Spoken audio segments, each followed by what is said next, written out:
Hope everyone had a lovely lunch and a chance to walk around the Meadows Museum and see some of the beautiful artwork there. Welcome back to our afternoon session. Our first speaker tonight, or this afternoon, who will be doing the long paper followed by the two respondents, is Dr. Michael DeJonge. He is professor and chair of religious studies at the University of South Florida. And on a personal note, his work has probably most directly impacted my own work, so I'm very excited about this presentation, aptly named Before Resistance, Bonhoeffer and the Cultivation of Ordinary Life.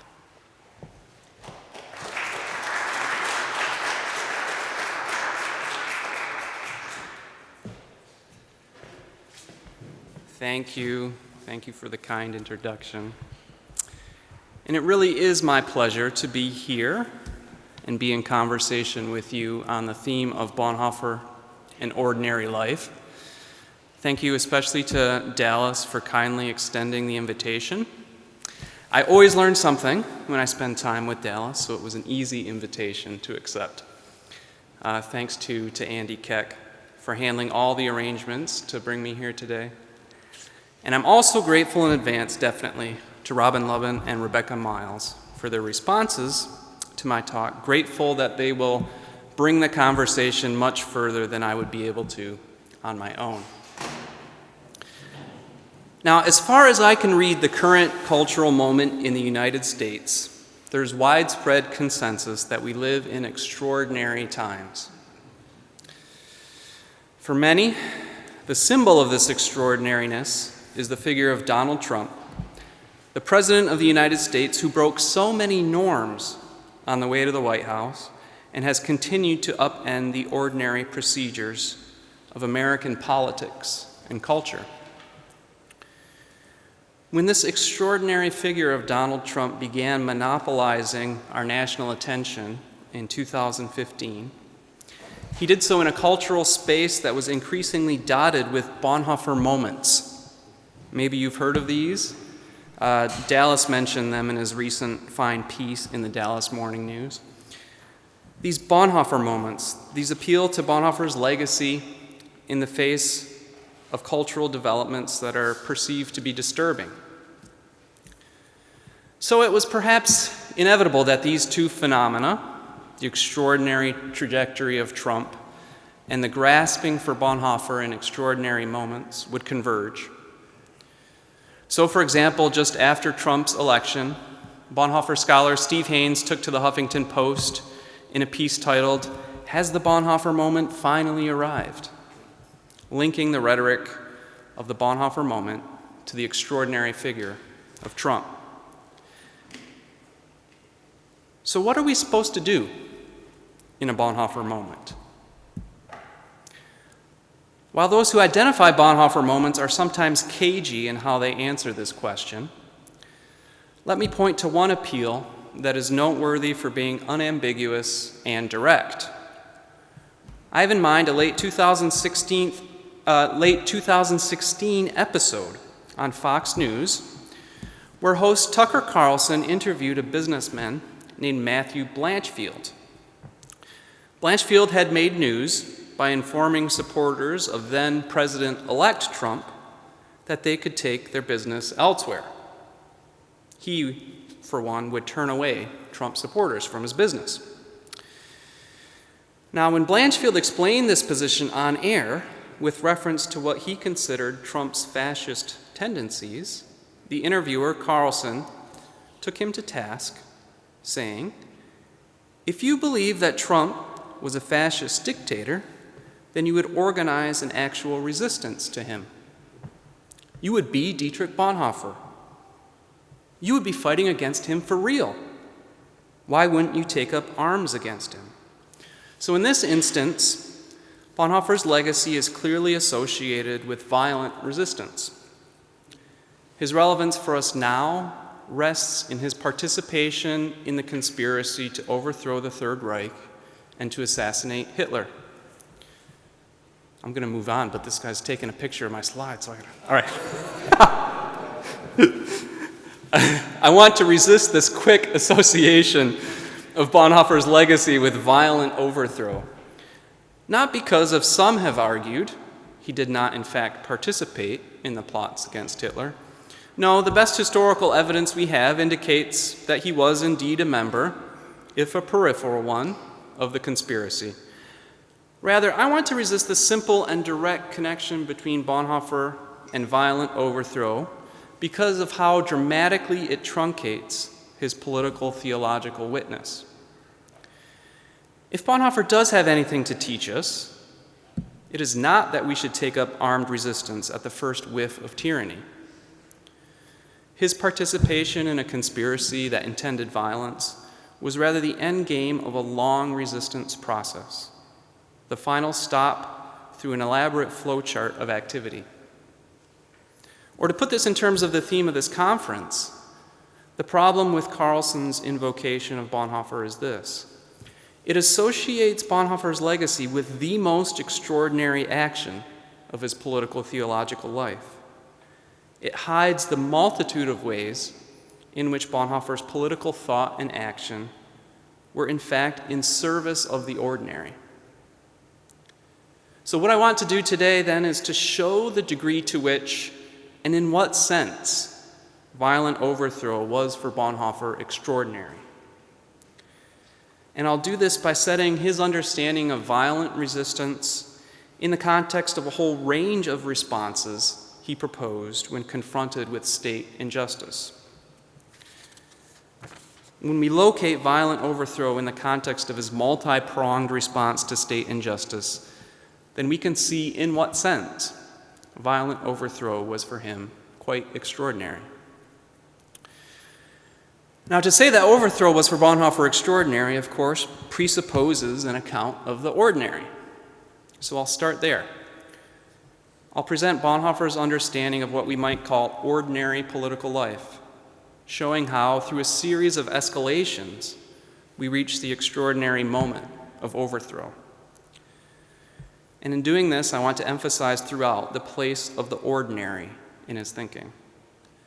The ordinary is for him, I think, both the starting point of his thinking about resistance and the extraordinary act of resistance for which he is perhaps best known should also, I think, be understood as an action in service of the ordinary, an action aimed at the restoration of the ordinary. By approaching Bonhoeffer through the idea of the ordinary, we access his theological and political thinking from a different angle than is customary. The Tucker Carlson example is a particularly simplistic version of this customary account, where in our extraordinary moments we head directly for the most extraordinary moment in Bonhoeffer's legacy, assassination and coup d'etat. So, what then is ordinary political life, according to Bonhoeffer? I'll answer this question by starting with Bonhoeffer's basic vision of God's action toward the world. So according to Bonhoeffer and the Lutheran tradition from which he draws on this count, God acts in the sinful world in a twofold way, through preservation on the one hand and through redemption on the other. A world that has fallen into sin needs, on the one hand, to be preserved in its sinful state, lest it fall into total chaos and ultimately into the non-being that is by rights the consequence of sin. And this sinful world, this now sinful preserved world, needs, on the other hand, to be redeemed from the sin that threatens it. If we consider God's twofold preserving and redeeming action as it appears to the individual, then we would say that God's chief tool for preservation is the moral law. And we would say that the moral law, which restrains the individual's sinful impulses and thus restricts the effects of sin in that individual's life. This preserving work of the law in turn sustains that individual so that he or she can hear the gospel message of God's grace in Christ, which is ultimately the only source of redemption from Bonhoeffer's point of view. So, God's preservation and redemption of the individual come through law and gospel, another classic Lutheran idea. Now, if we consider God's twofold action not only in terms of the individual, but in terms of society more broadly, we can say that God effects preservation and redemption through particular created institutions. I'm referring now to a traditional topic of Lutheran social ethics called the orders. The orders are the institutions, or really sets of relationships, through which God works in the world. Martin Luther himself tended to talk about three orders: church, government, and household. These were, for Luther, the fundamental forms of life which God provided for human existence. They are the places or the sets of relationships in which people live out their lives, or to use traditional Lutheran language, live out their vocations.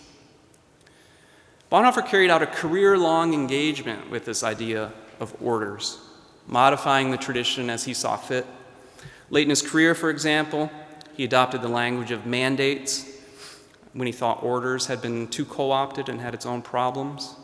He also then proposed a fourth order by splitting Luther's order of the household into two of its component parts, family on the one hand and work on the other. But in any case, he remained firmly in the tradition insofar as he saw these orders, later the mandates, as the sets of relationships through which God orders the world. So how do these orders then fit into the image of God's twofold work in the world? Among these various orders, Bonhoeffer's thinking goes, God has determined the church as the order of redemption. It is through the church, especially through the church's preaching of the gospel, that God redeems the world. The remaining orders work as orders of preservation, divinely mandated to restrain sin and promote good behavior. So the order of the family is where parents teach children to be good, and the order of the state uses law and, when necessary, coercion to reduce injustice and increase justice. These orders are the social expression of God's preserving and redeeming work in the world. The family and state, for example, preserve society so that the church's gospel message can redeem it. And it is this picture of the orders that provides, I think, Bonhoeffer's account of ordinary life. This is the way life is supposed to work in this fallen, preserved, not yet fully redeemed world. God preserves and redeems the world through the orders.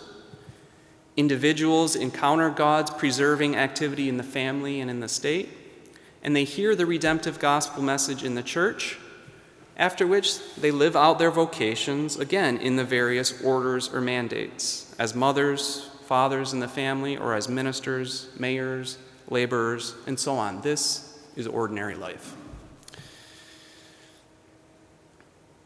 Now, if we think about Bonhoeffer as a resistor, or maybe dissenter, I don't want to get in any trouble with Vicky. Well, we can nuance these things. But if we think about Bonhoeffer as a resistor, we ought to start with this vision of ordinary life. It provides the baseline for normalcy, the standard against which extraordinary developments are measured. It also provides, through the divinely mandated tasks of the various orders, the resources for responding to extraordinary developments. And it's this vision of ordinary life that provides the telos, or the goal, of any resistance activity, which aims at the restoration of the ordinary. So against this background, then, I'd like to spend the rest of my time outlining Bonhoeffer's thinking about an action in resistance.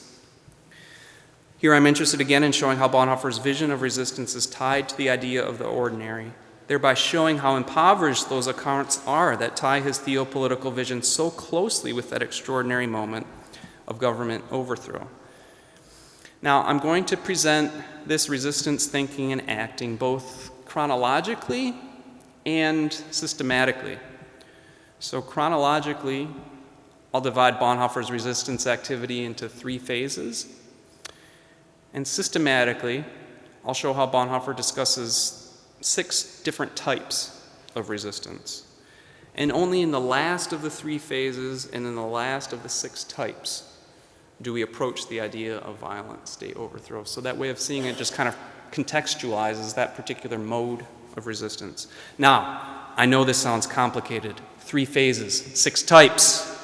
Let me provide you with 2 assurances. First, I have a chart. Dallas told me that he had his students read my book, and the reputation of my chart precedes me, so I'm glad to hear that.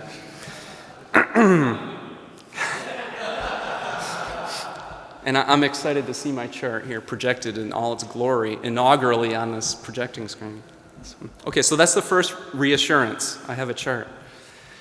I hope this will make it easy to see how this account works. Second, I've written a book on this. It's called Bonhoeffer on Resistance, available at fine bookstores everywhere. So if you miss something, you can purchase and consult that. Now, shameless promotions aside, I hope to be able to walk you through it pretty clearly. So, as I see it, the first phase of Bonhoeffer's resistance comes with the Nazi rise to power in late 1932 and early 1933, and lasts until 1935. The key text from this period is his important little 1933 essay, The Church and the Jewish Question, which outlines a surprisingly elaborate and differentiated view of resistance. So let me start there. That essay responds to the passage of the Aryan paragraph. This is a piece of legislation that banned non-Aryans, in effect Jews, from various organizations and professions. And Bonhoeffer asks in this essay, how should the church respond to this action from the state? So basically, the state has acted unjustly with the Aryan paragraph, and what should be the response? He begins in that essay quite clearly, reviewing the ordinary state of affairs. That is, by reviewing the divine mandates of the created orders. He affirms, quote, the state as God's order of preservation. It's the state's job to maintain order and justice through law. He then affirms that the church, quote, lives by the gospel alone. The church's mandate is to preach the gospel. These are the respective mandates. This is what ordinarily obtains. But, of course, we have a situation here where the state is acting unjustly. This is an extraordinary situation. What he does in the essay, then, is consider the nature and degree of this state injustice, recommending the appropriate remedy or remedies in each case. So if you see the chart, it has this column of situation over here, which is an escalating series of situations. And then there's going to be a corresponding response or set of responses that he outlines. And so we'll fill this in as we go. Okay, the first thing we need in the situation column is Bonhoeffer's distinction between an unjust state action and unjust state character. It's a little tricky, but it's important. A merely unjust action occurs when a state that's otherwise operating according to its mandate of justice nonetheless does something unjust. So here the state is acting in good faith, is acting in general in the fulfillment of its mandate, but for one reason or another acts unjustly. Perhaps it miscalculates about the consequences of its action. Perhaps it has a brief lapse in pursuing its mandate. Such an unjust act by an otherwise just state, Bonhoeffer thinks, is significantly different from a state whose character is unjust. In the latter case, we're dealing not just with a discrete unjust act. Rather, the unjust act is an expression of an unjust state, a state that's not concerned with the pursuit of its mandate for justice. So you might think about the difference between, say, being tired on a particular occasion and having chronic fatigue syndrome. It's important to distinguish between these because they have different remedies, right? In the one case, maybe a good night's sleep. In the other, something more drastic. So even though they might manifest themselves in different ways, there's some diagnosing that needs to go on. So similarly, Bonhoeffer distinguishes between an unjust state action and an unjust state character, and he considers the appropriate response for both these situations. So, stick with the first one. If we decide that the Aryan paragraph is merely an unjust state action, how should we proceed?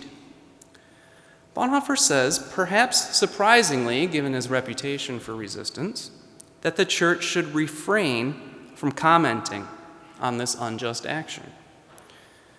There is no doubt, he writes, that the Church of the Reformation is not encouraged to get involved directly in specific political actions of the state. The Church has neither to praise nor to censure the laws of the state. Why? Well, because it is normally the task of the state to decide laws and the task of the Church to preach the gospel. His commitment to this arrangement means, at least in this initial situation, the Church should refrain from political speech. So I put up there that one of the responses is that the Church should preach its unpolitical word. I ought to say I'm using the word political narrowly here. I know that we sometimes use the word broadly to refer to any situation in which power is at work or something like this, in which case everything is political. And the Church's word would also always be political. But Bonhoeffer uses the word political a little bit more narrowly, basically to mean the stuff having to do with lawmaking and law enforcing. Or in other words, the stuff that's the proper mandate of the state. That's sort of what he means when he uses the word political. And I adopt that usage here. So with this in mind, he says the Church in this case should stick to its unpolitical word. Soon after this, though, he says, and I'm quoting again, "It remains for the humanitarian associations and individual Christians who see themselves called to do so, to make the state aware of the moral aspect of the measures it takes in this regard.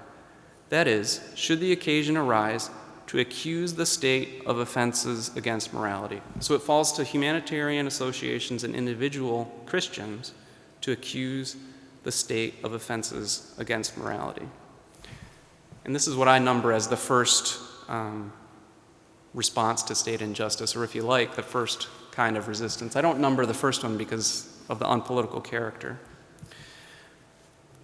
So Bonhoeffer encourages individual Christians to resist a state's unjust action through the exercise of their vocation, in effect. Individuals who work in government, for example, should take the responsibility to bend state policies toward justice. Individuals who work in the legal field, say, might bring suit against the state, and individuals who have voices as public intellectuals might call the state to account. When individuals band together as groups in organized resistance to state injustice, the result is a humanitarian organization where individuals work collectively according to shared principles of justice. Note that it is here, with individuals and humanitarian organizations, that Bonhoeffer locates moral opposition to state injustice. While we might think that moral opposition belongs especially to the Church, Bonhoeffer locates it primarily with humanitarian organizations and individuals. It is generally they who speak to the state's, quote, offenses against morality. And they do so on the basis of a generally available morality rather than explicitly on the basis of the gospel. Now, there's one other response he enumerates in this first situation. He says that the Church should provide service to the victims of the state's actions, binding up the wounds of the victims beneath the wheel. So while the Church does not speak with the authority of the gospel against the state's injustice, it does nonetheless serve those who are victims of injustice. What we see here is an implied distinction, I think that's clearer elsewhere, between the Church's preaching office and the Church's diaconal office. So I name this second mode of resistance or second response, the Church's diaconal service to the victims of injustice. Just to kind of get at this difference between the preaching and the diaconal office a little bit more, as Bonhoeffer might put it, the Church is both the community that preaches the word and it is the body that is gathered by the preaching of that word. It's both those things together. Considered as that gathered body, the Church will serve victims of injustice, even if it does not in this situation confront the state in the preached word. So there's kind of a complex ecclesiology going on there, but he does, I think, consistently make that distinction. So that's the situation if an otherwise just state performs an unjust act. Right? The Church respects the mandate of the state and keeps focused on its own mandate to preach the gospel, so far as the preaching office is concerned, also serving its neighbors in love as an expression of the diaconal office. Meanwhile, individuals in their vocation and in humanitarian coalitions directly appeal to the state to act toward justice. We can see how measured this initial response is and how closely it aligns with the ordinary functions of the orders. The church on Bonhoeffer's vision is not eager to leap into the political fray, and the individual does not resist violently at the first moment of injustice. Both individual and church perform their mandated tasks. Okay, let's escalate the situation now. Say that the Arian paragraph is not merely an unjust act of an otherwise just state. Let's say that the Arian paragraph is evidence of an unjust state, a state whose character is in question. When questions reach this level, Bonhoeffer thinks, the church is obliged to speak. He puts it this way: the church must, I'm quoting here, keep asking the government whether its actions can be justified as legitimate state actions. That is, actions that create law and order, not lack of rights and disorder. It will be called upon to put this question as strongly as possible. The church will be called upon to put this question as strongly as possible wherever the state seems endangered precisely in its character as state. That is, in its function of creating law and order by force. So in effect, the church should ask of the state, are you behaving as an order of preservation? That's the function of this word. Elsewhere, Bonhoeffer calls this an indirectly political word. It's not yet a directly political word, which would involve actual interference in the lawmaking and law enforcing work of the state. It's only an indirectly political word, a reminder that the state is about the work of lawmaking and enforcing. And this indirectly political word aims at restoring the ordinary way of things, where the state manages civil justice and the church again preaches its unpolitical word. Now, I know this may seem like a disappointingly meager reaction. The Nazi state has begun treating Jews with systematic injustice, and Bonhoeffer says the church should simply remind the state of its function to maintain order. Now, I think while this initially seems innocuous, it's actually a direct challenge to the Nazi regime on the crucial matter of the concept of the state.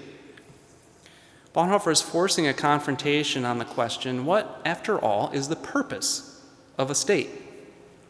Is it, as the Nazi regime seems to think, about the pursuit of nationalistic, militaristic, and racist ends regardless of justice? Or is it, as Bonhoeffer maintains, about the more modest aims of peacekeeping and justice-making, as he thinks is God's mandate for the state? So the church's indirectly political word forces a confrontation on the purpose or mandate of the state. There's yet one more escalation Bonhoeffer considers in this short essay, The Church and the Jewish Question. And this situation involves what he calls an unscrupulously unjust state. So this isn't just a decent state that acts unjustly, and this isn't just a state whose character is unjust. This is a state that persists in its unjust character even after efforts at correction, such as the indirectly political word of the church. This is a state that has been reminded of its mandate and nonetheless continues to disregard it. Such a situation forces what is for Bonhoeffer the most drastic remedy he considers at this time, a directly political word from the church.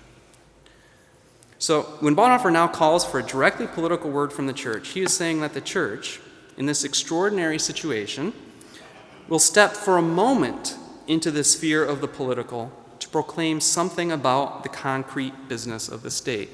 This is a qualitatively different, directly political word that is not, as a matter of course, an element of the church's ongoing preaching and teaching activity. It intervenes directly into what is by rights the divine business of the state. With a directly political word, the church might say, for example, in this instance, repeal the Arian paragraph, right, which is to enter directly into a lawmaking and law enforcing conversation. As an aside, Bonhoeffer describes this directly political word with a phrase you might recognize, jamming a spoke in the wheel of injustice itself, or seizing the wheel itself. It's kind of a famous phrase, but also variously translated. And it's actually a phrase that started showing up a lot in the last few years. Here's one instance from David Brooks in the New York Times. He wrote a piece where he goes through a series of threats that Trump might pose to American culture or democracy and considers a series of options. And before settling on another option, he actually briefly describes Bonhoeffer. So he says there, if the threat Trump poses is one of authoritarianism, then Dietrich Bonhoeffer is the model for the resistance. In the face of fascism, he wrote, it was not enough to simply bandage the victims under the wheels of injustice, but jam a spoke into the wheel itself. So that's that phrase showing up in the New York Times. This is a favorite picture of mine that I actually put in my book. This is from the Women's March shortly after Trump's inauguration. And this young woman is carrying basically this quote in a slightly different translation, which is kind of remarkable. It's interesting to ask what they mean or what they think that this means when they're using this. So if you look at Brooks, for example, he goes on in that piece after saying, all right, if the threat is fascism, then Bonhoeffer's our guy, and his response is, a spoke in the wheel. And then when he specifies what the action actually involves, it's like nonviolent civil disobedience, like blocking traffic and sort of gumming up the machinery of power a little bit, which is kind of a typical interpretation of it and also deeply fascinating to me, in part because it occludes the specific resistance agency that Bonhoeffer is interested in giving to the church. If you read The Church and the Jewish Question, part of what he's doing there is carefully protecting the church's agency and its ability to resist by the word, right? Why does the church not offer humanitarian objections as a matter of course, and why does the church not immediately quibble or moralize? It's because its resistance is in the church. And I think it's probably not too surprising that when the phrases of his essay get appropriated, that the agency of the church drops out and it becomes the individual acting, usually in nonviolent forms of civil resistance. But anyway, it's another talk. So for now, let me summarize the picture in this first phase. Starting from ordinary life, in which the orders function as designed, we escalate through three situations of extraordinariness, indexed to the state's exercise of its mandate for justice. And then there are three corresponding responses in the form of the church's word. So if we have an unjust state act, then we just have the ongoing unpolitical word of the church, while the diaconal office and individuals and humanitarians do their thing. If, however, we have an unjust state character, then we have an indirect political word, which is a reminder of the state's mandate. And then if we have the unscrupulously unjust state character, then we have a directly political word, a temporary intervention directly into political matters. Notice there's nothing like violent overthrow on the table here, and everything is pegged to the proper functioning of the orders. And again, everything is aimed at the restoration of that proper functioning, the restoration of the ordinary. Okay, now we get to phase two. Toward the end of 1933, as Dr. Barnett talked about last night, Bonhoeffer began pastoring two churches in London. It may seem a strange move to leave Germany at such a tumultuous time. And indeed, not all of Bonhoeffer's friends and colleagues could understand this decision. When he did return to Germany in 1935, it was not to enter the political fray in Berlin, but rather to lead the newly formed Confessing Church Seminary in Germany's backwoods. It looked for all the world as if Bonhoeffer, who had reacted quite quickly to the developments of 1933, had exiled himself from the drama of the church struggle. His writings from this period of his career can reinforce this impression, right? Major publications from this time include Discipleship, called The Cost of Discipleship in earlier translations, and Life Together. Both of these books are now considered spiritual and devotional classics. They differ markedly in tone from many of his earlier writings, apparently addressing universal themes of Christian life rather than the concrete details of a rapidly changing German political situation. So all of this can give the impression that this middle period of Bonhoeffer's career, which followed his explicit and public resistance in the early church struggle and preceded his conspiratorial resistance in the last years of his life, was a withdrawal from resistance. Bonhoeffer's own testimony challenges this impression, however, for he labeled the task of this time the second battle of the church struggle. Very striking phrase, the second battle of the church struggle. How can this be? Well, remember, in that first phase of resistance, the most dramatic, consequential, and authoritative form of resistance is the directly political word of the church, what he elsewhere calls a concrete commandment. The church's word proclaimed in an emergency situation brought about by a state that unscrupulously disregards its mandate. Remarkably, even as Bonhoeffer publicly calls for this directly political word or concrete commandment, he privately expresses doubts about whether the church is up to the task. In a letter to his friend, he writes, "I think we are agreed on one thing, namely, that our church today cannot utter a concrete commandment." So he confides to his friend that he does not think the church can offer the directly political word necessary in these extraordinary circumstances.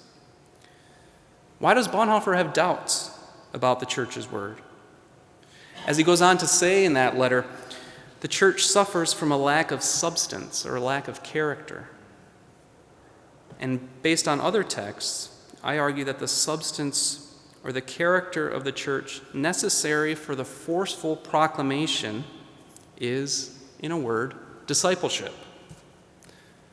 Listen to these words from Bonhoeffer's lectures on preaching, which he delivered to his seminarians.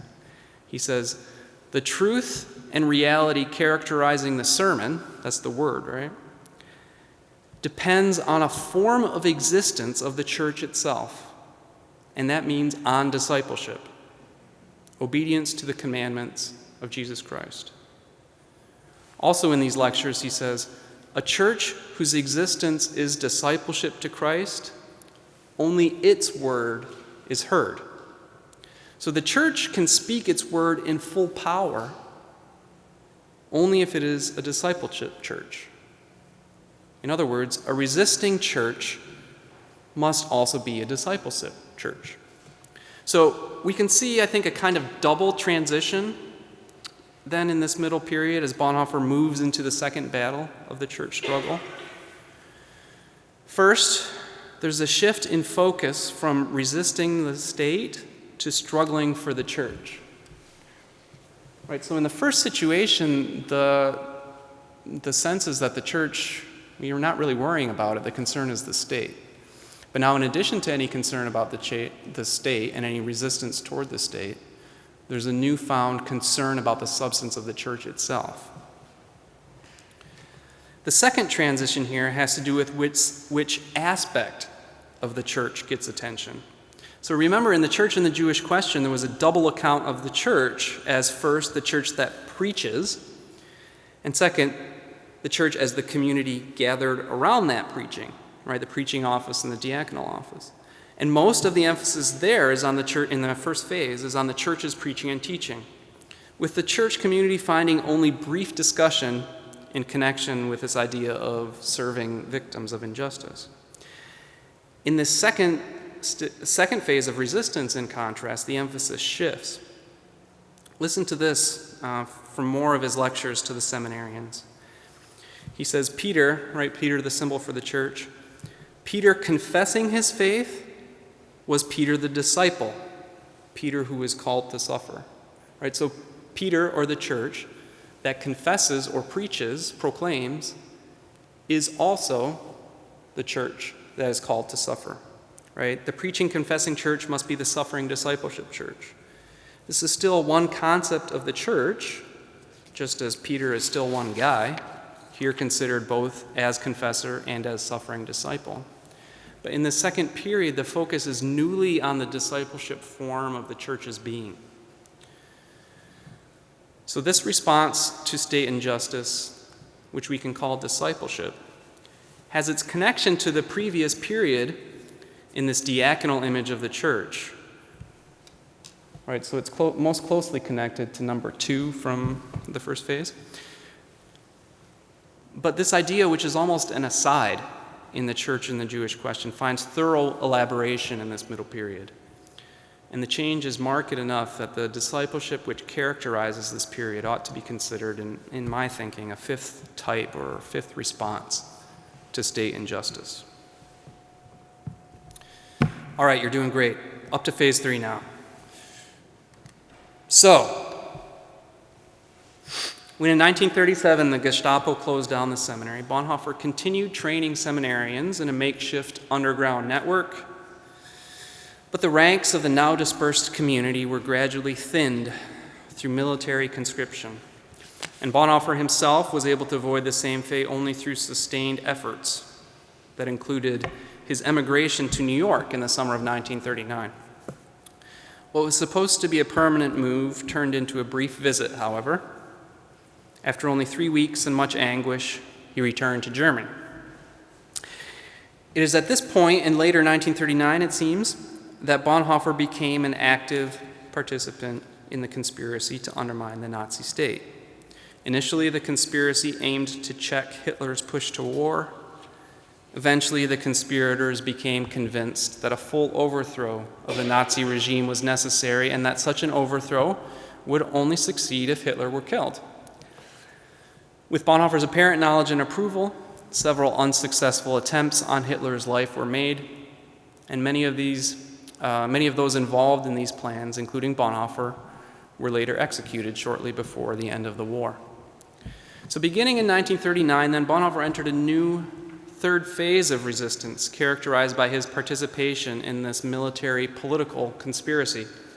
This active conspiratorial resistance aimed at undermining the government was something genuinely new, I think, for Bonhoeffer. We have no record of him discussing such conspiratorial resistance in the first 2 phases, although some interpreters have tried retrospectively to read hints of a conspiratorial resistance into his earlier writings. So how then is this new conspiratorial kind of resistance reflected in Bonhoeffer's later thinking? It's not so much, I think, a drastic revision of what preceded it, so much as an expansion in a particular direction. The key here is to see that in the first 2 phases of his thinking, the main agent of resistance is the church. In the first phase, primarily through the church's word, and in the second phase, primarily through the church's character as a discipleship community. The individual's resistance, which was in the background in these first 2 phases, now comes to the fore, receiving more attention and greater theoretical elaboration. This new attention to the individual as an agent of resistance corresponds with Bonhoeffer's own entry into the political conspiracy, which was the project of a collection of individuals rather than the corporate church. So if we look at the typology of resistance that I'm developing here, Bonhoeffer's late conspiratorial resistance best connects with the first kind, right? The resistance of individuals and humanitarian organizations. Nonetheless, this conspiratorial resistance merits its own type, in part because he likely had nothing like conspiratorial resistance in mind when he talked about this first type in the Church and the Jewish Question in 1933. More decisively, though, there's a conceptual difference between the first kind of resistance and his later participation in the conspiracy. That first kind of resistance is a response to an act of state injustice, generally by an otherwise properly functioning governmental authority, or perhaps it's an interpretive question, but perhaps a government whose character is slightly in question. But it's not quite so drastic as the later situation.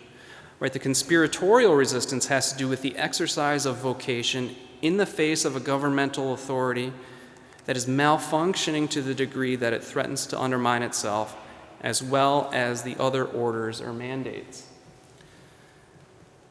So while these 2 kinds of resistance, numbers 1 and 6, are similar in that they're both the exercise of the individual's vocation, the latter kind of resistance differs by being an exercise of the vocation in the extreme case.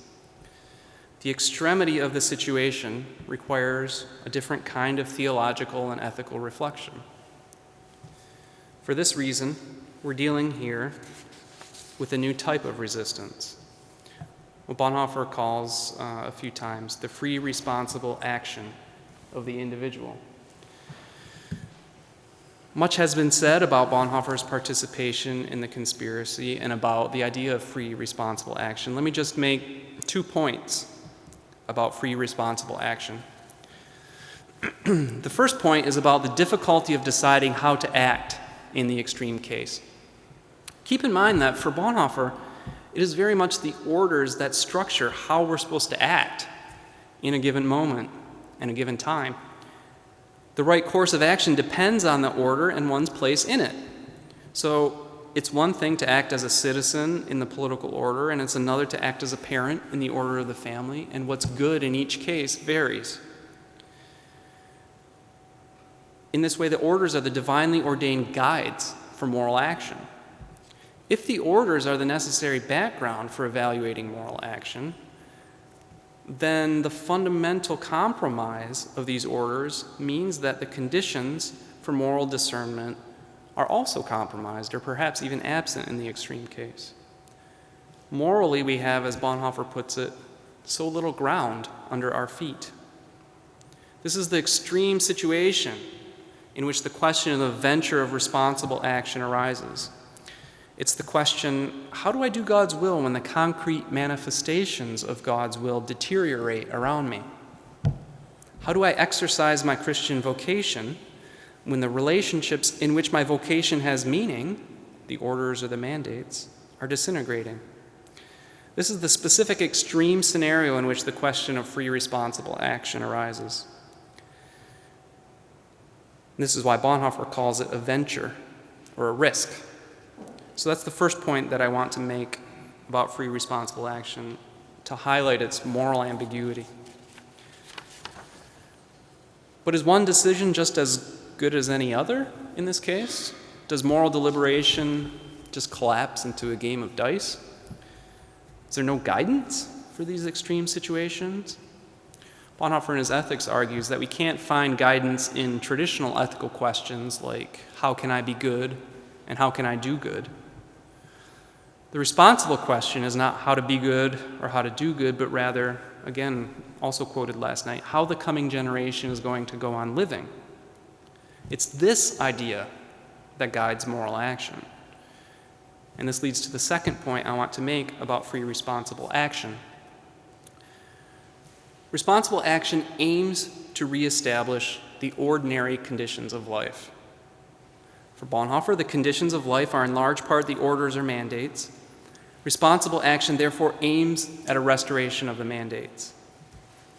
In this way, responsible action works to restore the conditions for straightforward moral action once again. Responsible action works to create a society in which the mandates function properly, so that ordinary morality returns and free responsible action becomes unnecessary once again, because the next generation can hear the will of God once more in the mandates. This restoration is the goal, the moral value of free responsible action. Bonhoeffer's extraordinary act of violent overthrow, therefore, ought to be seen as aiming for a reestablishment of this ordinary state. Let me just make 3 points by way of conclusion.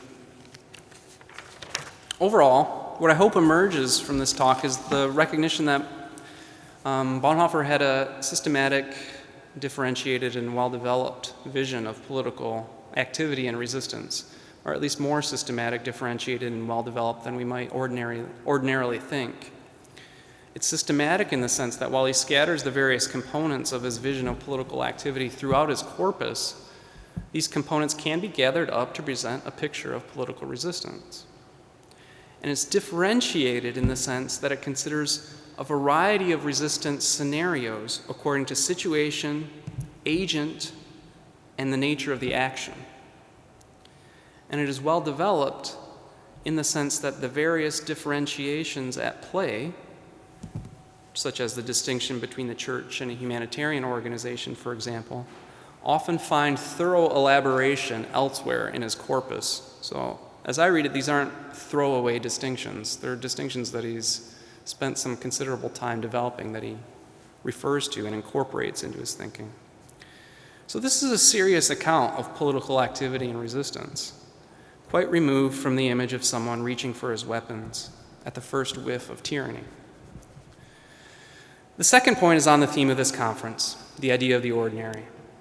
Bonhoeffer's account of political action is grounded in a particular vision of the ordinary, one anchored by a God who preserves the world toward redemption through an ordered array of created institutions or sets of relationships. This vision of ordinary life is the starting point of any account of resistance, and it's the goal or telos of any resistance activity. The third point is just a critical question about the ordinary. The more that I think I understand Bonhoeffer, the more central I take his distinction between ordinary and extraordinary to be, not only in the sphere of the political activity, which I've been focusing on in this talk, but in a number of other places as well. I'm starting to see that the distinction between ordinary functioning and extraordinary moments is something like part of the deep structure of his thinking. And I find myself asking a whole series of questions about the distinction itself. Like, has there ever actually been an ordinary time? Has life ever actually worked as it ordinarily should? If we say no, does that matter for his thinking? Or does the ordinary function as some kind of regulative ideal in any case? And if we say yes, there have been ordinary times, to what degree is that judgment simply a reflection of a privileged place within a given social structure, a reflection that the order works for us? I find myself asking these kinds of questions with increasing frequency as I gradually recognize the central place that the distinction between the ordinary and the extraordinary plays in Bonhoeffer's thinking. Thanks for your attention.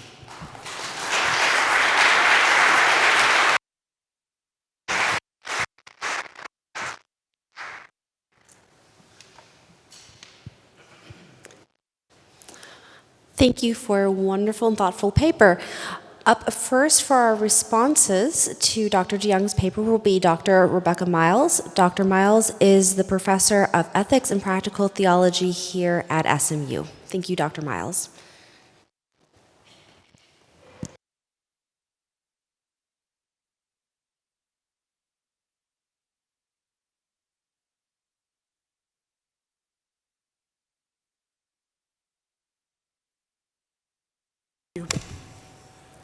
It's a pleasure to be here with you, and I'm grateful to Michael, to Robin, and also to Dallas and Andy and others for organizing this event, and for you for being here and joining us. I know it's great to see some Perkins Perspective students here, and friends and folks who are interested in Bonhoeffer, people that I know from other venues, so thank you.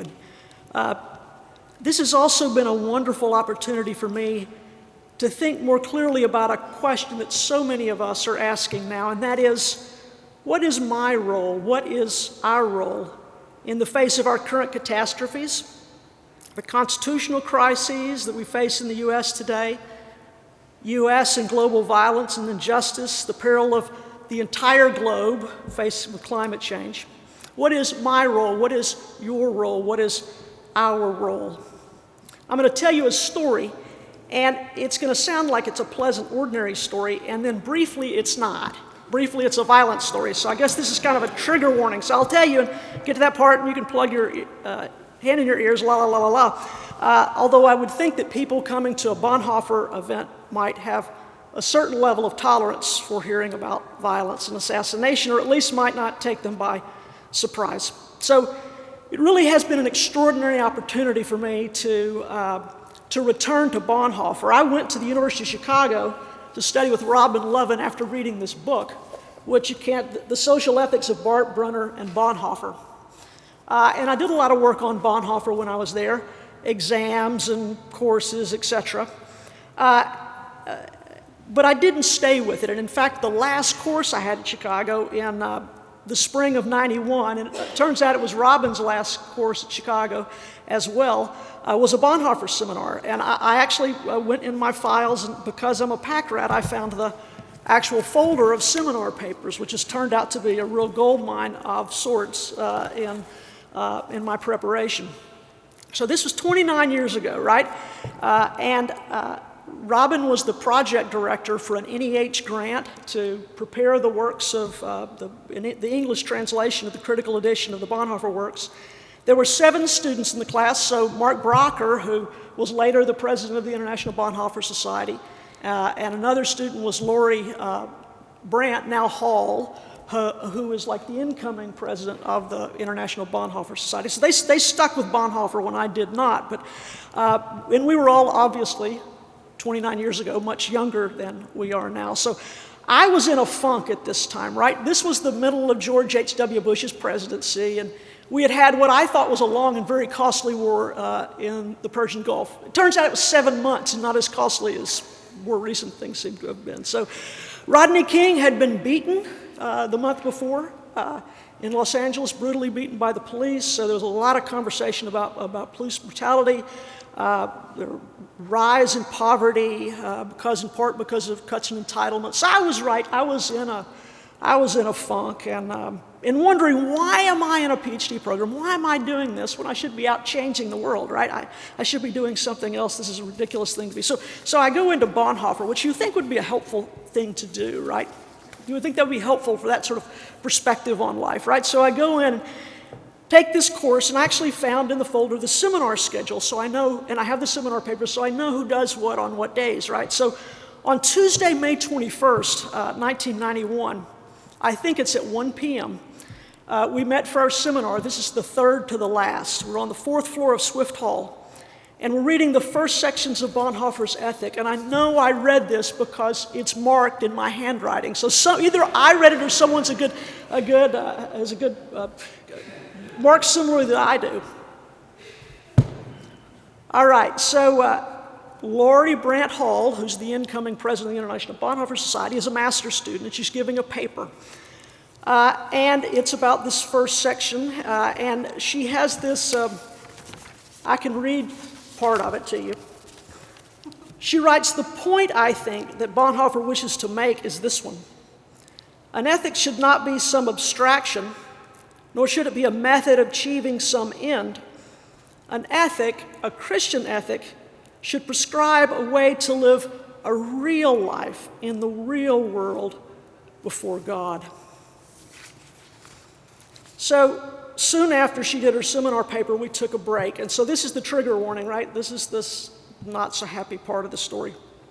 So someone in the class walked across the hall to the stairway and went down one floor, walked out into the hallway, and into a crime scene. So the police officers were there, and the police tape and the chalk and etc. And it turns out that a few minutes after our class began, Ion Culianu, a Romanian professor, history of religions at the University of Chicago, and a colleague of Robin's, he had gone into the bathroom, and he had been shot a single shot to the back of his head, and he died instantly, and the assailant left before anyone saw him. It's been called the first political assassination of a professor on U.S. soil. I hope there's not been another string of them. I mean, it was terrible. So he had been speaking out about the situation in his homeland of Romania, and some increasingly sharp political pieces. And although the assailant was never caught, the assumption is, by most people, is that it was a professional hit and that it was a political assassination. Of course, it's a terrible tragedy. I mean, for so many people, it left us all reeling. And I know for me, I wasn't close to him, but I know if I was already asking these existential questions, right, that were already working on me, I think this pushed me further, right? Here he is, Professor Culianu. He'd spoke out. He'd risked his life. He'd given his life speaking out against injustice. So what was I doing with my life, right? I'm 30 years old, I'm in a PhD program, these things, that's what happens when you're in a PhD program. What was my role, what was our role in the face of the hardships and catastrophes of our time? So we had 2 weeks of class left, and we were reading Bonhoeffer's Ethics, and you would think that would be perfect thing to be reading, right? That would help me, but it actually didn't help me at all. And I see in my notes, which I have in my actual seminar paper, which amazingly enough, because I'd never clean out my files, I still have. And I see in my notes why I didn't find him helpful at the time, why I left him and really never came back, and then why it's been such a gift to return and find the ways that he is and is not helpful for me, for our time. That this has given me new insight. So let me say first a little about why Bonhoeffer was not helpful. So one was as a Methodist, and this is especially true for United Methodists in the United States for what I'm fixing to say, but you know, this idea of 2 kingdoms and 2 orders, and there's a lane for the church and there's a lane for the state that's often associated with Methodists generally want all the lanes, right? Right? They're not going to, certainly in the United, they're not going to stay in their lane, right? They're claiming all of the lanes. They've got things to say about all those other lanes, right? Whether it's ordinary time, whether it's extraordinary time, this church is free to call out the state, right? And any other institutions, and it does so, and at length, and so often that we have whole books full of all the statements that we make. We have the General Board of Church and Society of our churches in D.C. across from the Capitol building and the Supreme Court. Why? Because we wanted it to be there because we feel like the church felt that it had that role in all time, in ordinary time and extraordinary time, but moving across all the lanes. So resisting and challenging the government is appropriate, right? It's appropriate in all times. And of course, like many other Protestants, we also have a tradition of calling the church out, right? And I think there are many of us calling the church out right now is sort of my part-time job. It's one of the traditions of our church, right? A second reason I think that, so you were talking about the church shouldn't be censoring the laws of the, oh no, we're doing that all the time, right? That's a part of who we are and what we do. So I think a second reason why Bonhoeffer was not helpful, and I will get to the helpful parts in a moment, was for me as a feminist and somebody who was becoming a Niebuhrian. Michael was talking about the mandates, the ways that God preserves the world, these ongoing orders of preservation, right? Government, family, church. And for Bonhoeffer, central to these orders, and we were reading this in Ethics at this time, are these structures of authority and obedience, right? So citizens owe obedience and submission to rulers and authority, at least in ordinary times. Children owe obedience and submission to parents. You probably see where this is going. Wives owe obedience and submission to husbands. So I'll just tell this aside. So when Bonhoeffer was in prison, he wrote this wedding homily that followed the advice that he gave to his students when he was teaching them, right, of what you're supposed to say in a wedding homily. Now, the mandates for him are a little different because he does think there's some flexibility with them, and they're not as fixed as they are for some other thinkers.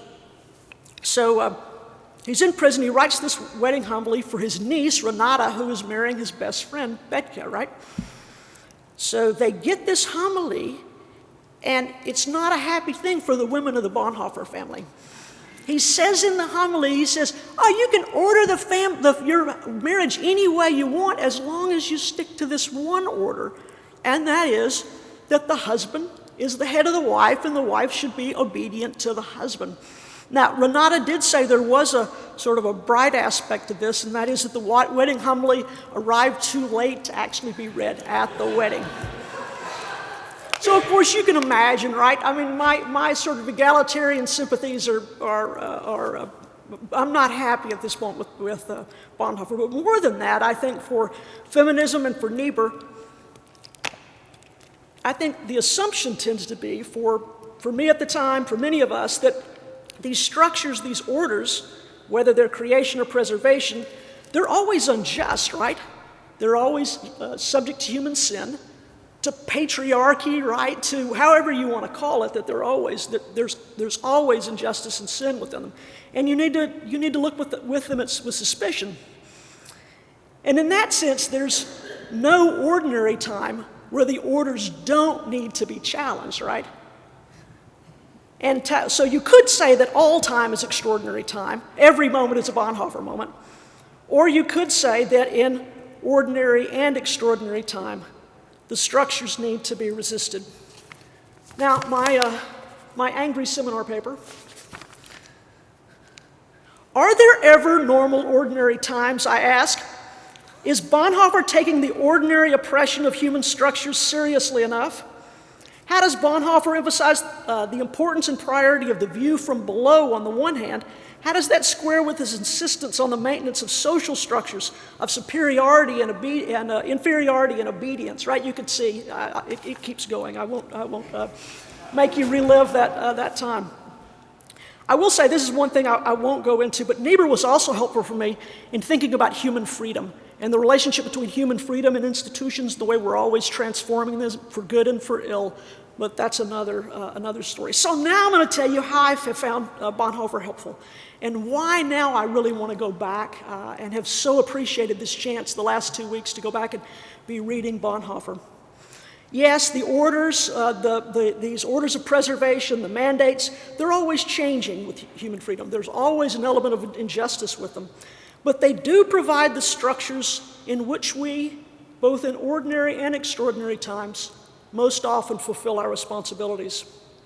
So when we get to this point of the individual's free and responsible action, for most of us, when we stand before God and seek to do God's will in the face of the catastrophes that face us, for most of us, we find that our responsible action is within those structures and mandates of our life. So what was I doing at the time? I was a student.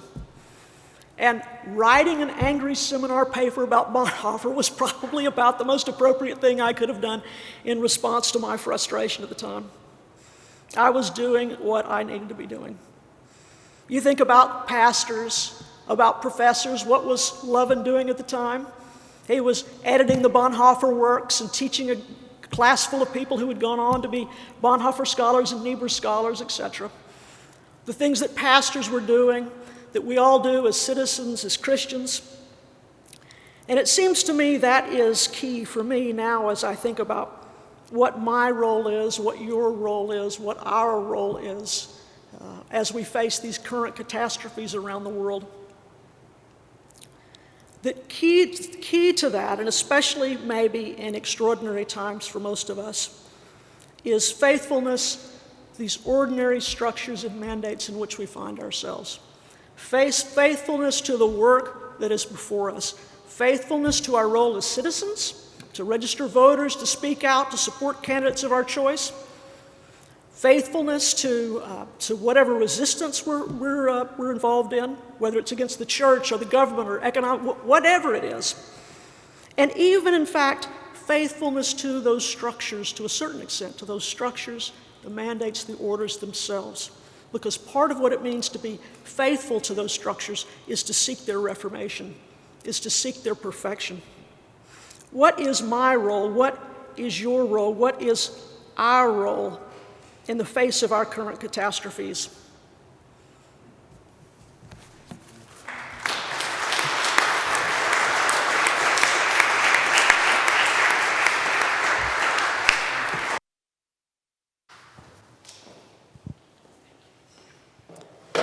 Thank you, Dr. Miles, for that really exciting response to Dr. DeJonge's paper.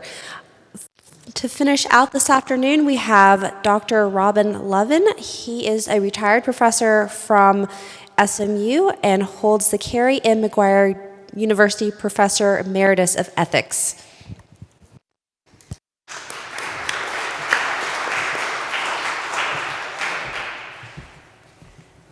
Well, I'm happy to report that I have not had any subsequent seminar experiences that were quite as exciting as the one that Rebekah just detailed for you.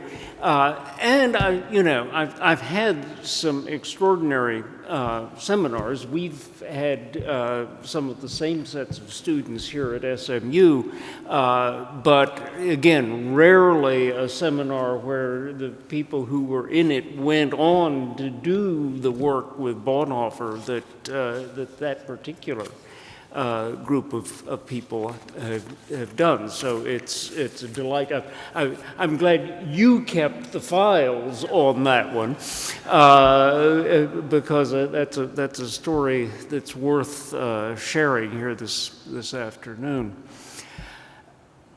We've also had a terrific introduction to the whole scope of Bonhoeffer's work from Michael DeJonge. And I want to commend to you as well his book on Bonhoeffer and on resistance as a way of elaborating on what he's had to say here.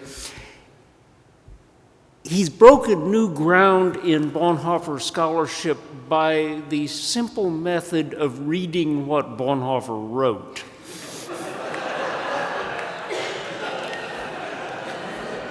It isn't quite that simple because he sets it in the context of his own enormous knowledge of German history and philosophy and theology. But the point is, he's able to read what Bonhoeffer wrote against Bonhoeffer's own background instead of against the context we like to project for him. And it's really quite amazing, as Becca talks about a seminar that happened 30 years ago, that I think we were just at that point beginning to make the transition to see, Bonhoeffer's this really exciting guy, but hey, he did not live down the block. Grunewald, which we had explained to us last evening, was not very much like the neighborhood I grew up in.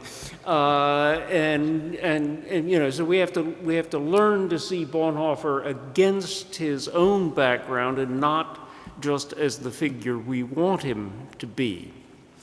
What Victoria Barnett and Michael DeJonge have both taught us is that there are not these Bonhoeffer moments that we like to appropriate, but there is a whole Bonhoeffer life with a whole story that has real lessons for us, and they're mostly lessons about paying attention to what's really important in ordinary life, paying attention to the theological structures that shape that ordinary life, even when they're not immediately visible to us.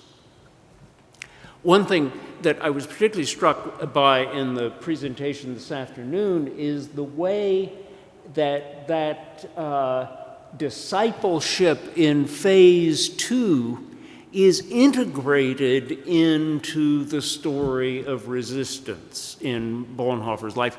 Again, we've so often talked about the Finkenwalde period as a stepping aside from the whole course of his life, or a stepping aside from the resistance. But what he understood and taught the seminarians is that ordinary life can become a discipline that keeps us from being caught up in momentary, horrible enthusiasms that are going on in the world around us. And we can learn a lot from that in our own lives and in the lives of our churches today. But within that theme, I think that I want us to pay particular attention this afternoon to the way in which our world, in which we have to be responsible to live this life of discipleship, is different from the world that Bonhoeffer lived in. Because if we're going to understand his message for our time and our place, we can't easily assume that we're living in the same intellectual or social or historical world that he was part of. The key difference, I think, is that we live in a genuinely pluralistic environment, religiously, ethnically, culturally, historically. It's not as diverse as we would sometimes like it to be. I look out over the audience this afternoon, and there's a remarkable, though not exclusive, similarity in appearance in the folks who are here. So sometimes our audiences are not as diverse as we would like them to be. Sometimes our society is not as pluralistic, or as our institutions as pluralistic as we'd like to be. But they are far more varied than the one that Bonhoeffer lived in. Not only varied in terms of the actual variety of people and pasts that are in them, but in the structures of authority and hierarchy that make up the life of the society. Part of what Bonhoeffer liked about his experience in America in the 1930s was his capacity to go out and experience different parts of the world of New York and different parts of the United States, including a memorable motor trip across a large part of the United States in which the car broke down in Texas at one point. That's a road trip we've all been on at some time or another.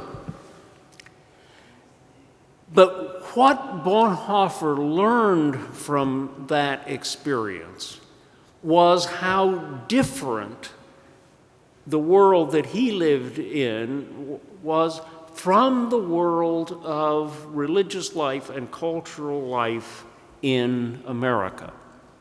He tried a couple of times, of course, in the 1930s to get into American theology, which just wasn't quite up to what he was expecting as he experienced it at Union.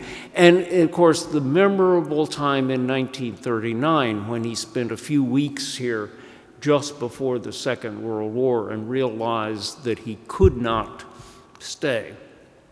Again, one of the things that Michael has helped me do is to read that not just as Bonhoeffer being homesick or missing the Finkenwalde seminary experience, but seeing that the church and the society that he knew were quite different from the one that was there in the United States. He wrote an essay going back to Germany in 1939 that was later published under the title of Protestantism Without Reformation, because, as he said, American Protestants, now, notice that the Catholics are kind of out of consideration in all of this. That's one of the differences that makes our world more pluralistic than his. But Protestants in America are refugees. They chose to leave rather than resist. And as a result, American Protestantism, as Bonhoeffer tries to explain it, never quite experiences the Reformation. Now, what does he mean by that? Well, you know, certainly we all have Reformation. Even Methodists have Reformation Sunday, for crying out loud. So it's not like we don't remember the Reformation, but I think what Bonhoeffer understood was missing is the church that proclaims that ordering of the mandates that Michael talked about, that has an authoritative presence in the society and can speak in a definitive way about what the normal ordering of life is. We get nostalgic for that But it's important to recognize that what we're nostalgic for is not America in the 1890s or the 1850s or the 1720s. We're nostalgic about a Protestantism that never happened in this country. Our Protestant environment lacks that ordered sense of mandates and society. And the result of that is that we tend to see our Christian witness as a series of causes that we pick up. And we don't see it as an ordering of our whole lives in which the different things that we do are our ways of participating in this ordered structure of society. One result of that is that we all need something like phase 2 in the diagram that Michael has given us. That is to say, we've got to find ways to create that Finkenwalde experience in our religious lives as individuals and as communities, so that we have some idea of how all these pieces are supposed to fit together.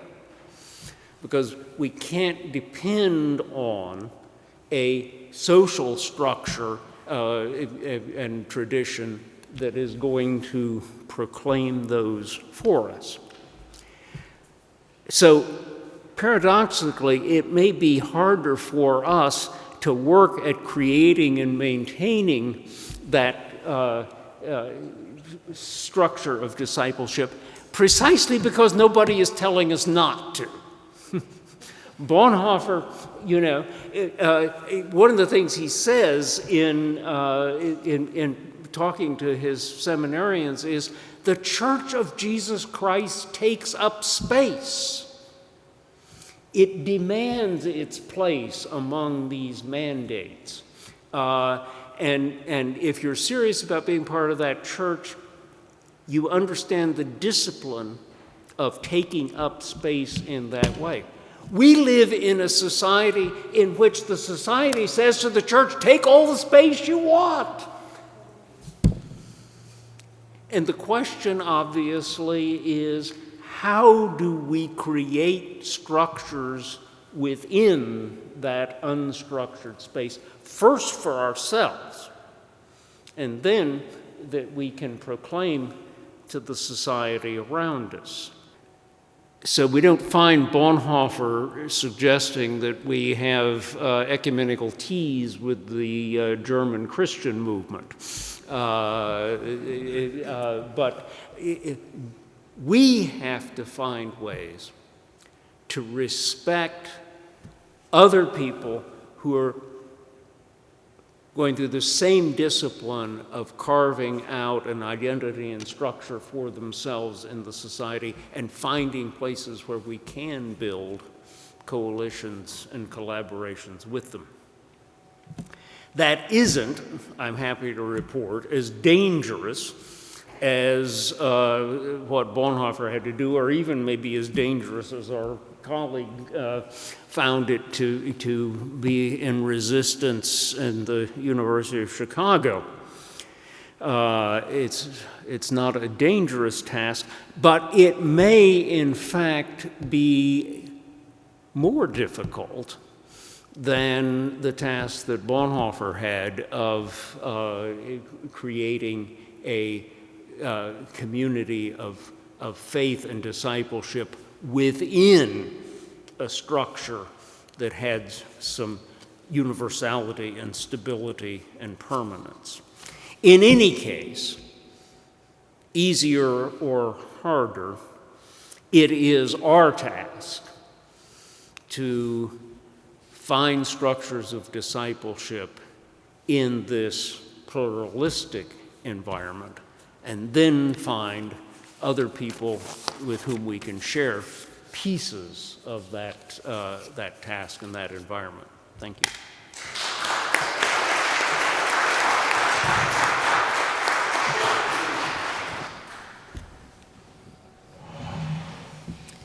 Thank you for that. Oh, it's working. Okay, thank you for that final pick. Would Let's take questions. okay. Then we have ample time for Q&A if anyone has a question.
They focus on the President of the United States. They don't actually pay any attention, as far as I've heard today, on unjust state character. That's to say, there are a whole other network of elements that are involved in the state. And it seems to me to be just an incredibly reductionist account to sort of bring this to bear on one element within all of that. And that would seem to me to be a kind of product of our current cultural conflicts and malaise, rather than actually a serious and deeper analysis of what we would need in order to actually take the full force of Bonhoeffer's proposal.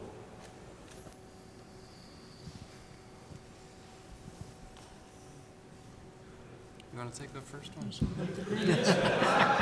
You're good at the first one. Yeah. Yeah.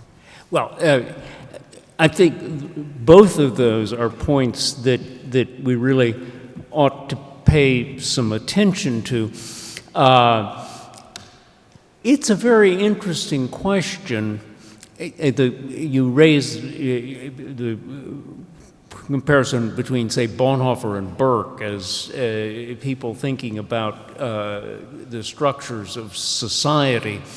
And Bonhoeffer himself occasionally refers to the difference between the British way of looking at these questions and his own German way. There's a passage in which he contrasts Bismarck and Gladstone on political responsibility.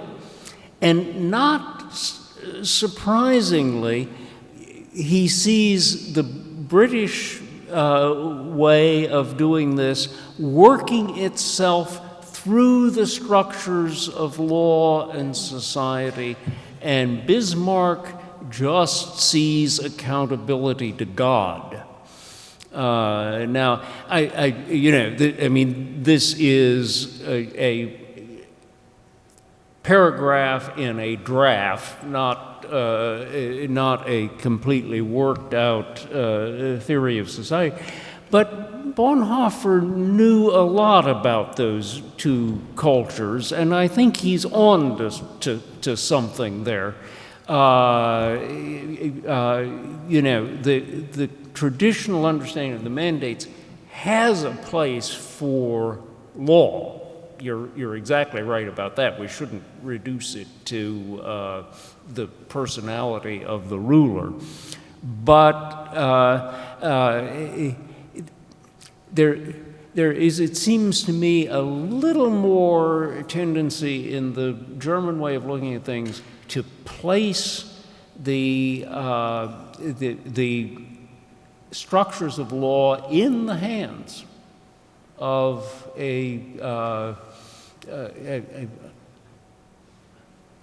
I was just about to use the term leader, but that would not be the one we're looking for here. But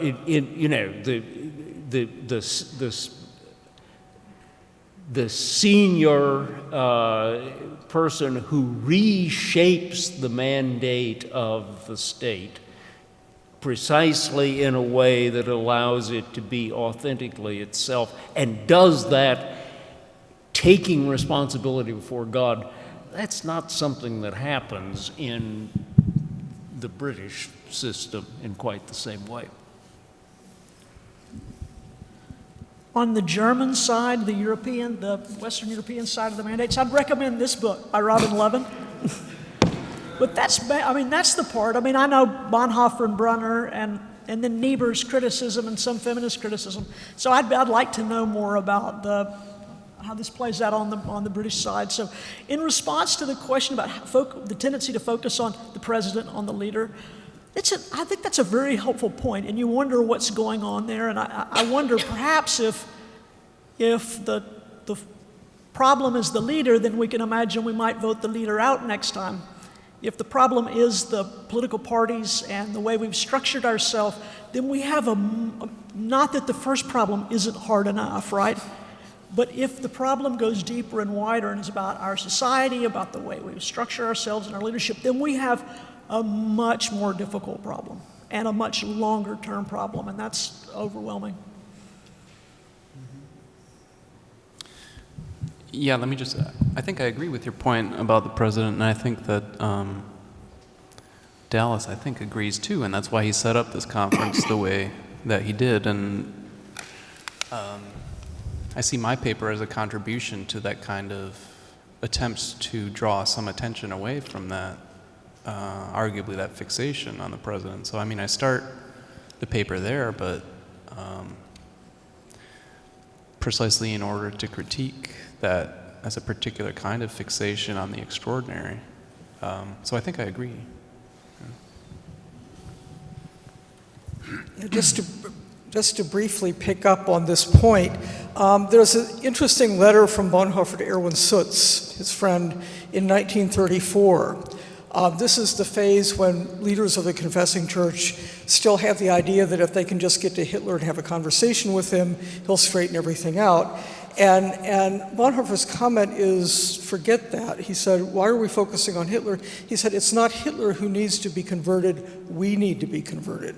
And it's kind of an interesting note in conjunction with what you just said, because I think he was kind of getting at the same thing, that the focus was on Hitler.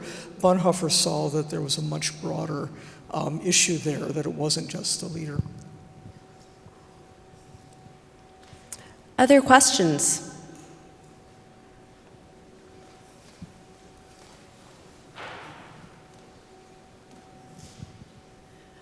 You guys all kind of touched on not being entirely sure of the ordinary life and if we have what is an ordinary life. And I guess my question on that would be, what if our ordinary life is different for each of the generations, and so therefore there is no solid ordinary life, maybe as a collective population, but there is for each set groups? So like, what would that look like, taking Bonhoeffer's acts of resistance in for our ordinary lives when we're up against everyone else as well? That's interesting.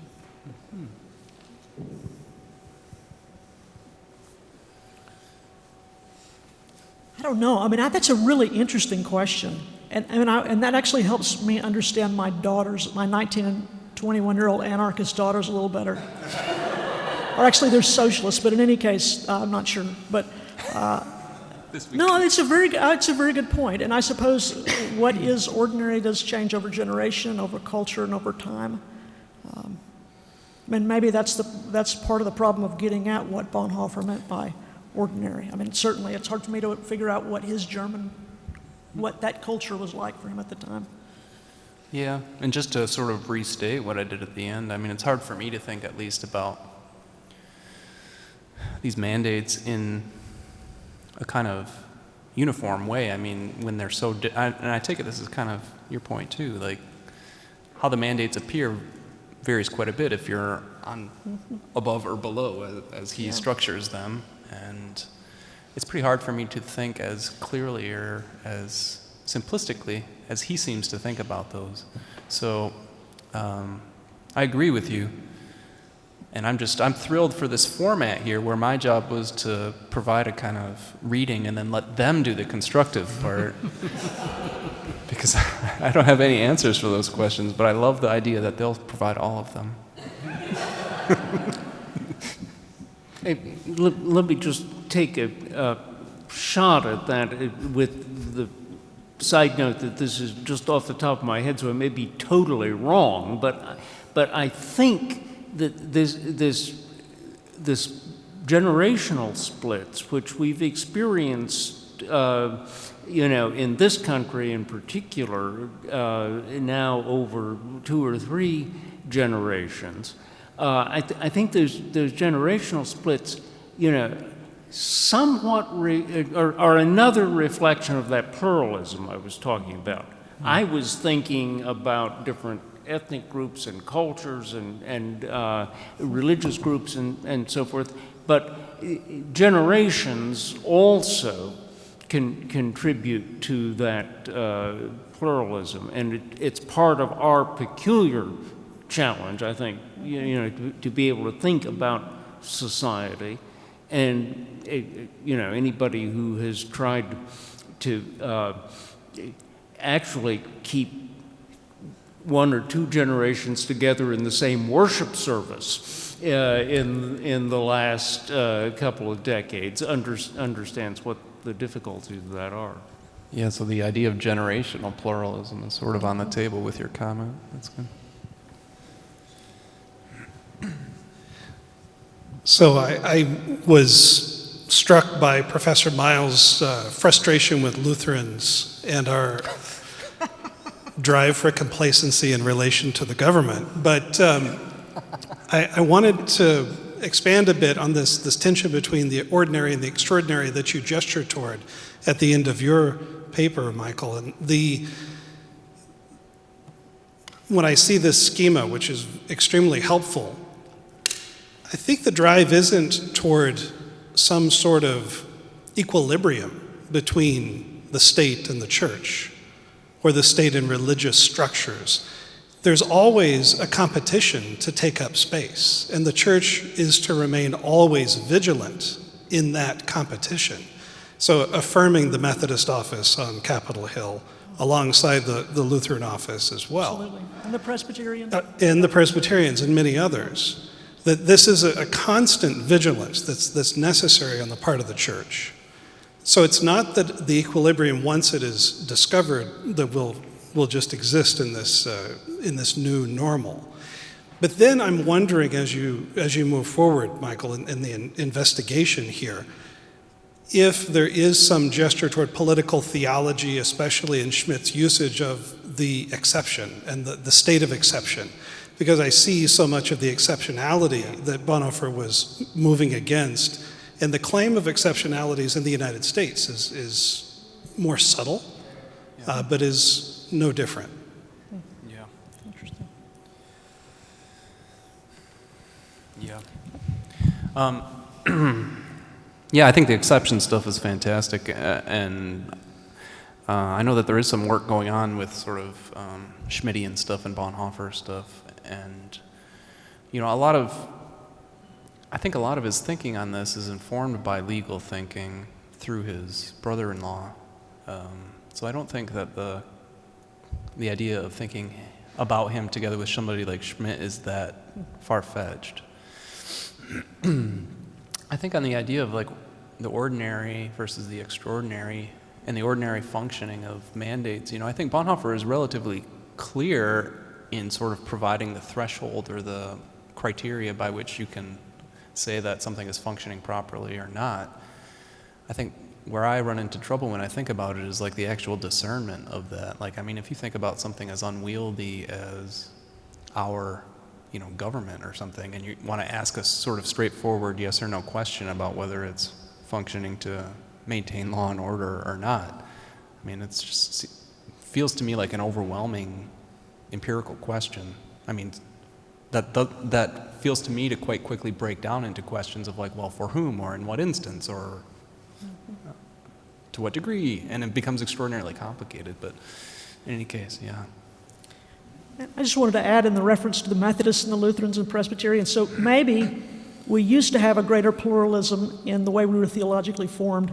So these days, I'm just glad when the Methodists sound like Methodists and the Lutherans sound like Lutherans and the Presbyterians are actually Calvinists, right? I mean, I'm always happy because that enriches our conversation together. But what tends to happen is I think we don't have that kind of formation. This gets back to the issue of discipleship about how we do that. And that is something I think that Bonhoeffer could have assumed, certain denominational traditions and certain kinds of formation. He might not have been happy how some of the people were formed theologically in the U.S., but they did have a kind of recognizable sort of pragmatism anyway. Yeah.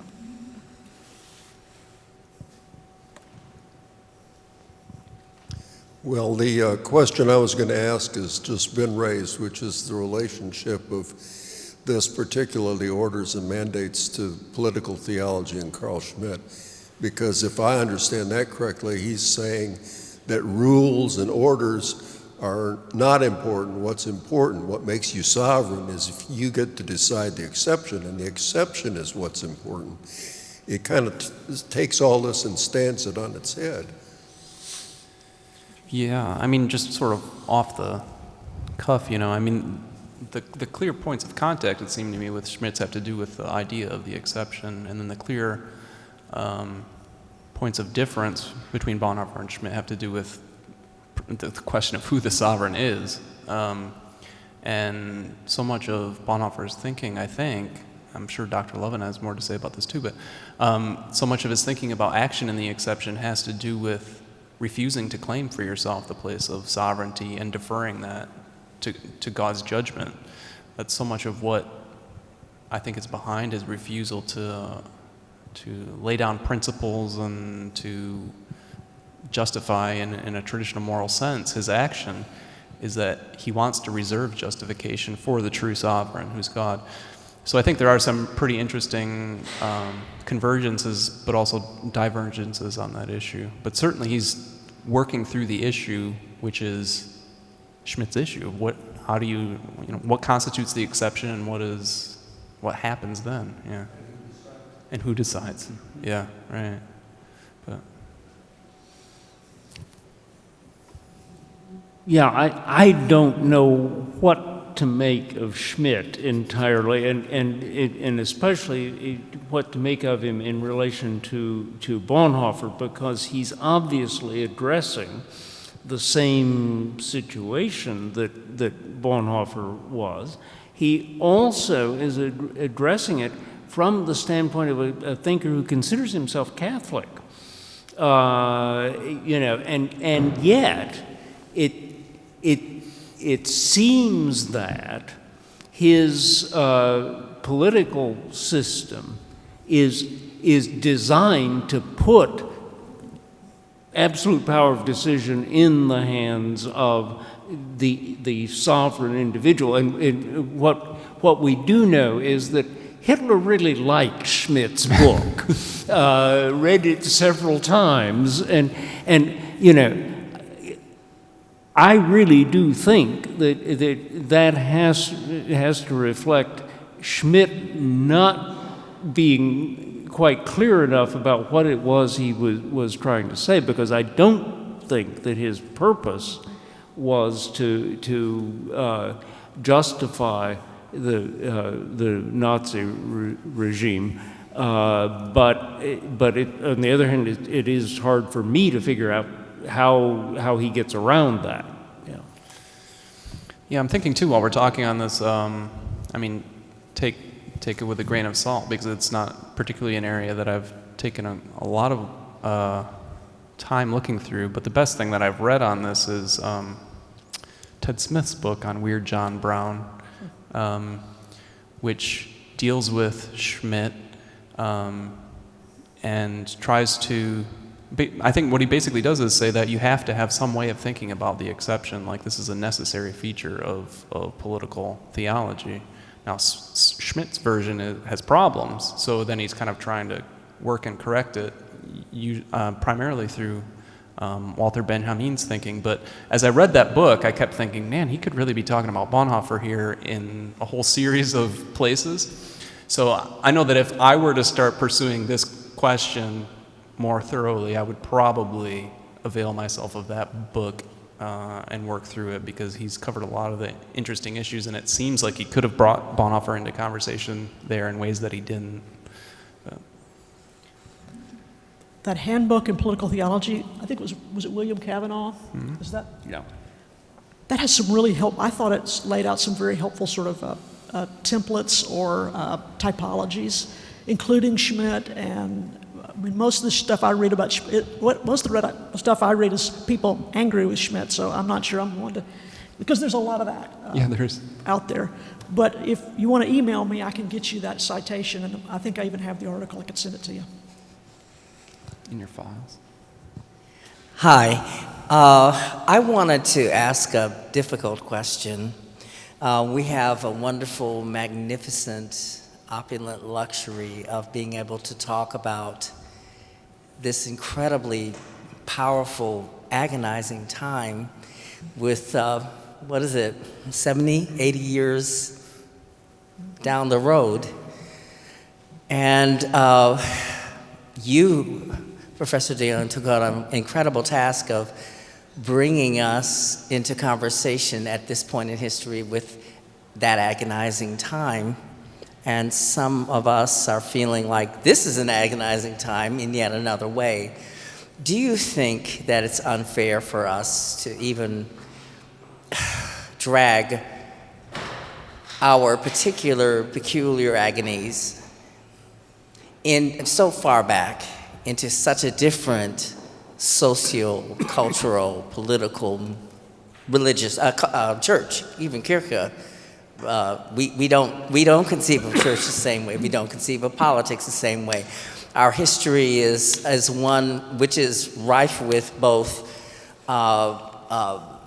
notions of justice and long, decades-long struggles, the struggle of abolitionism, the struggle of the suffragette, you know what I'm saying? We have long traditions of resistance to our government.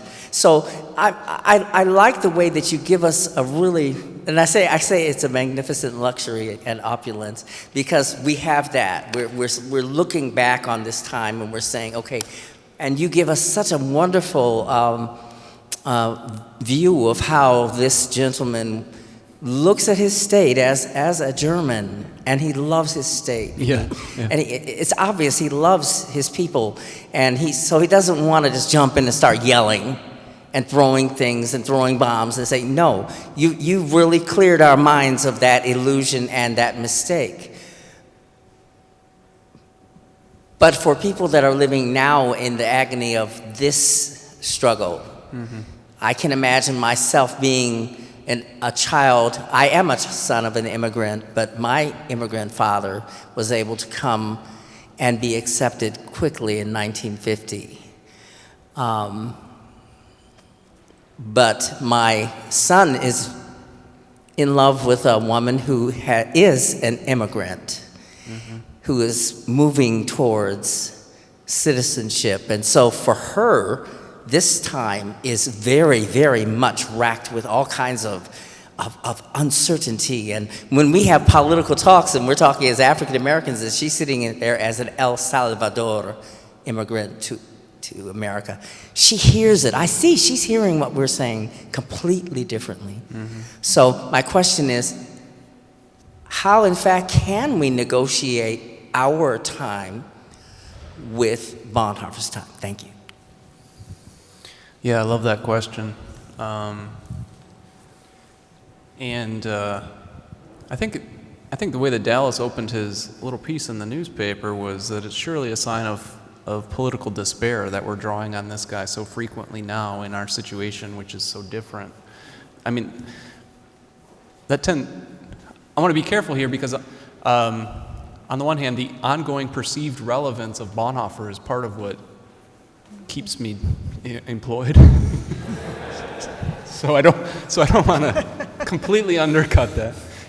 On the other hand, my own personal inclination is that he doesn't provide us a lot of direct answers, and we shouldn't look to him for a lot of direct answers. I think we can look to him for an example of somebody who thought carefully through a certain set of tangled issues in his context, with his limitations, with his history.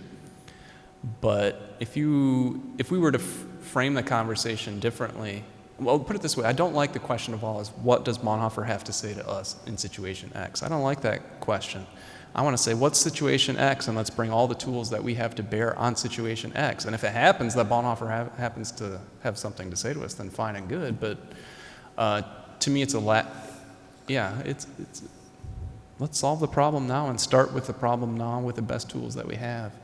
And moments like this are chances for us to refine our thinking about what kind of tools we have at our disposal, how they differ from somebody else's tools, those kind of things. But no, I'm not the guy that says, let's see what would Bonhoeffer do and try to do it now.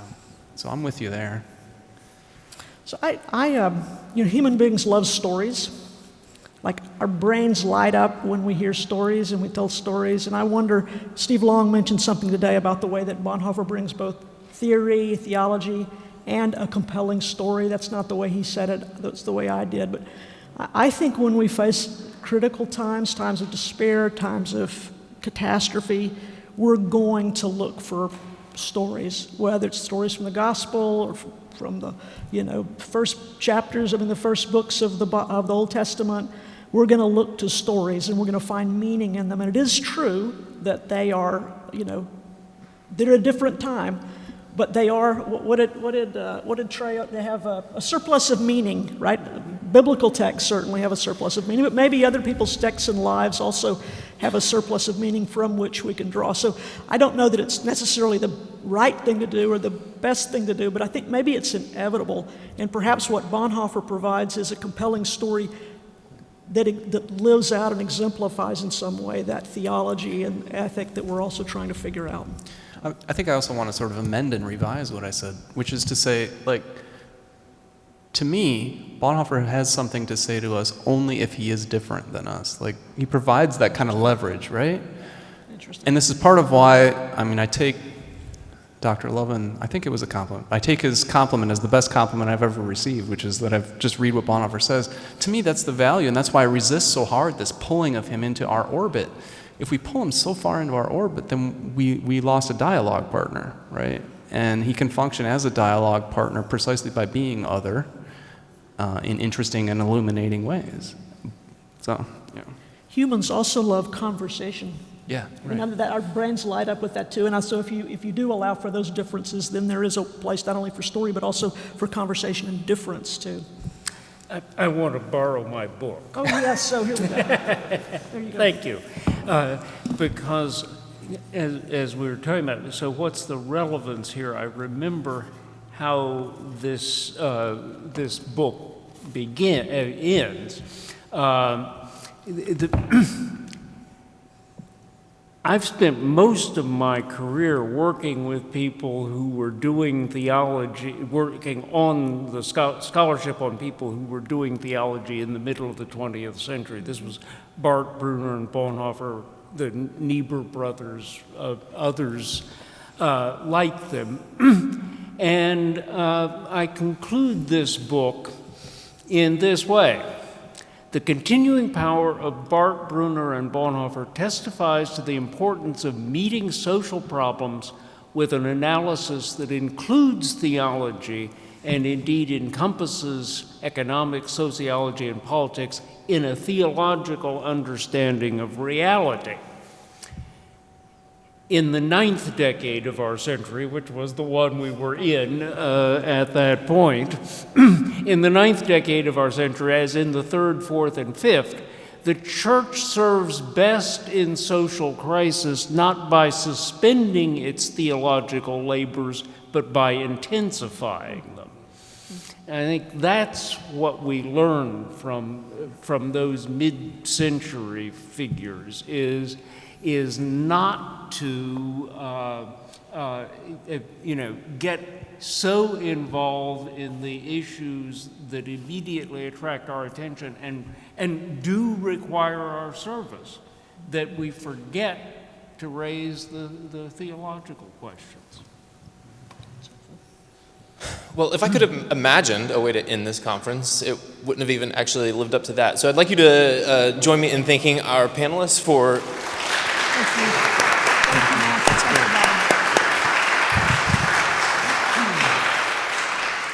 And as I had the happy task of welcoming you last night, I have the happy task of saying thank you to you this evening and reminding you about the performance that is a couple of buildings over this evening.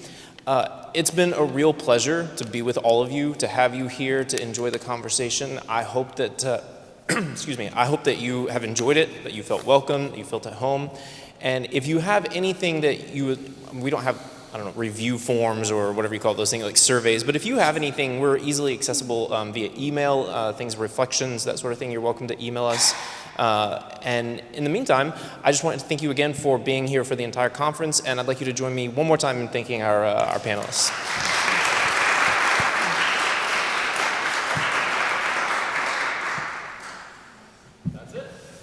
Michael, thank you. That was